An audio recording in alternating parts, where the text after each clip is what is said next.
बऱ्याच जणांनी मेसेज केले की तुम्ही अशी एक केस स्टडी कव्हर करू शकता का की आपल्या पुण्याचे DS कुलकर्णी म्हणजे DSK जी कंपनी होती ती का फेल झाली, म्हणजे एका वेळेस ती एवढी मोठी कंपनी आणि ती एकदम कशी काय फेल झाली. तर मी ॲज अ बिझनेसमॅन माझं ॲनालिसिस सांगू शकतो. मला असं वाटतं त्याच्यात एक 5-6 गोष्टी आहेत ज्याच्यामुळे ती फेल झाली. पहिली म्हणजे मला वाटतं की खूप ओव्हर बॉरोईंग झाली, डेट खूपच घेतला गेला. म्हणजे काय की त्यांनी एक्सपान्शन जे केलं, म्हणजे पुण्यामध्ये पण बऱ्याचशा प्रॉपर्टी ॲक्विजिशन, मोठ्या मोठ्या लँड ॲक्विजिशन, पुण्याच्या बाहेर मायामध्ये मी तर असं वाचलं US मध्ये वगैरे त्यांनी ॲक्विजिशन्स केल्या. हा एक मोठा फॅक्टर होता की त्यांनी त्यावेळेस ते ॲक्विजिशन केले, त्याच वेळेस बिझनेस डाऊन झाला होता. म्हणजे त्यावेळेस रिअल इस्टेटचा बिझनेस डाऊन होता, तर त्यामुळे ओव्हर ॲक्विजिशन, ओव्हर डेट आणि बिझनेस डाऊन असल्यामुळं त्यांना इम्पॅक्ट झाला. ही त्यांची पहिली गोष्ट मला वाटते की ह्याच्यामुळं झालं असेल. दुसरी गोष्ट, त्यांनी भरपूर ओव्हर डायव्हर्सिफाय केले त्यांचे बिझनेसेस. म्हणजे ते रिअल इस्टेटमध्ये फार मोठे होते, पण त्यांनी ऑटोमोबाईलमध्ये गेले, त्यांचे शोरूम्स काढले, एज्युकेशनमध्ये गेले, हॉस्पिटॅलिटीमध्ये गेले. आय थिंक मला वाटतं की त्यांनी स्वतः रिअल इस्टेटमध्येच टायकून झाले असते आधी आणि मग इकडे पैसे डायव्हर्ट केले असते तर फरक पडला असता. पण अगेन प्रॉपर्टीमध्ये जास्त पैसे लावणे आणि नंतर या दुसऱ्या डायव्हर्सिफाय बिझनेसमध्ये परत पैसे लावणे, त्यामुळे परत त्यांना डेट वाढला, त्यांचा कॅशमध्ये इश्यू झाला. ही दुसरी गोष्ट. तिसरी गोष्ट मला वाटतं की पैशाचा थोडा मिसमॅनेजमेंट झाला असावा.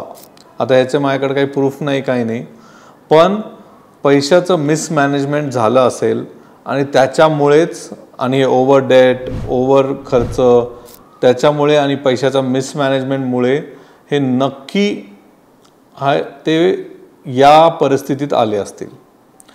चौथी गोष्ट, त्यांनी काय केलं की पब्लिककडनं बरेचसे पैसे रेज केले आणि पब्लिककडनं रिटायरमेंट म्हणजे वयस्कर लोकांच्या रिटायरमेंट फंड्समधनं पैसे घेतले. त्यांना कमिट केलं की तुम्ही एवढे द्या, तुम्हाला मी बँकेपेक्षा जास्त इंटरेस्ट रेट देईल.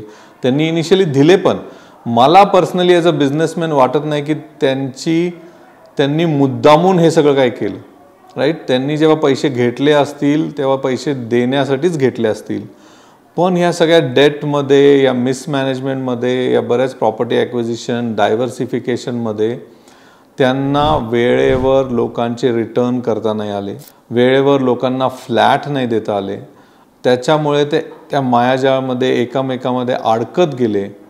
आणि हे माझा स्वतःचा एक सिद्धांत आहे. मला असं वाटतं की जर तुम्ही बिझनेस करत असाल तर बँक, इन्व्हेस्टर्स इथेपर्यंत ठीक आहे. जेव्हा तुम्ही पब्लिकचा पैसा घेता ना, तेव्हा तुम्हाला ओव्हर कॉशियस राहायला लागतं. कारण कसं आहे, जसं DSKनी आय थिंक, मला नक्की आकडा माहीत नाही, पण एक 5-10 हजार लोकांकडनं पैसे रेज केले. म्हणजे जेव्हा तुम्ही 5-10 हजार लोकांच्या लाईफवर इम्पॅक्ट करताय ना, तेव्हा गव्हर्नमेंट पण स्वतः लक्ष घालतं, बऱ्याचशा मीडिया लक्ष घालतं. तुम्ही जेव्हा बँक, इन्व्हेस्टरकडनं घेता वेगळी गोष्ट आहे, पण जर तुम्ही पब्लिककडनं क्राऊड फंडिंगमधनं पैसे रेज करताय तर you have to be very very careful. मी तर म्हणेल, जर गरज नसेल तर क्राऊड फंडिंगकडे जाऊच नका. तुम्ही सरळ स्वतःचे कॅपिटल रेज करा. पब्लिक फंडिंग घेण्यापेक्षा बँकेकडनं घ्या.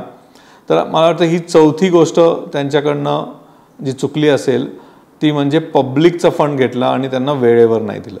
आणि शेवटची गोष्ट म्हणजे जे आपण सगळे ओव्हरलुक करतो की ह्या सगळ्या कॅश या फंड्स या बिझनेसमध्ये लीगली ते फार बेकार अडकले. म्हणजे बिकॉज क्राऊड फंडिंग, लोकांकडनं पैसे घेतले, लोकांचे फ्लॅट वेळेवर दिले नाही कारण पैसे नव्हते, ह्या सगळ्या ह्याच्यामध्ये लीगली ते इतके बेकार अडकलेत की त्यांना जेलमध्येही जायला लागलं. पण हे सगळं का झालं याचा जर तुम्ही सारांश काढला तर मला वाटतं mismanagement of fund, over ambitious projects, जेव्हा कॅश नसताना दुसऱ्यांच्या पैशावर over ambitious projects, right, diversification खूप जास्त, म्हणजे चांगलं काम करत होते. म्हणजे DSK, Toyota was a big brand, हे सगळं चांगलं होतं, पण हे सगळे मॅनेज करताना एक मोठा फॅक्टर जो आपल्या सगळ्या बिझनेसमॅन लोकांना लक्षात घ्यायला लागतो तो एक्सटर्नल फॅक्टर असतो, तो म्हणजे मार्केट कंडिशन्स. आय थिंक 2016-17 पासून रिअल इस्टेट मार्केट पुणे मुंबईमध्ये खास करून डाऊन चाललं होतं आणि ह्या सगळ्याचा इम्पॅक्ट त्यांना झाला. त्याच्यामुळे माझ्या मते DSK फेल झाले. पण ते एक ऑन्टरप्रिनर आहेत, कायम राहणार.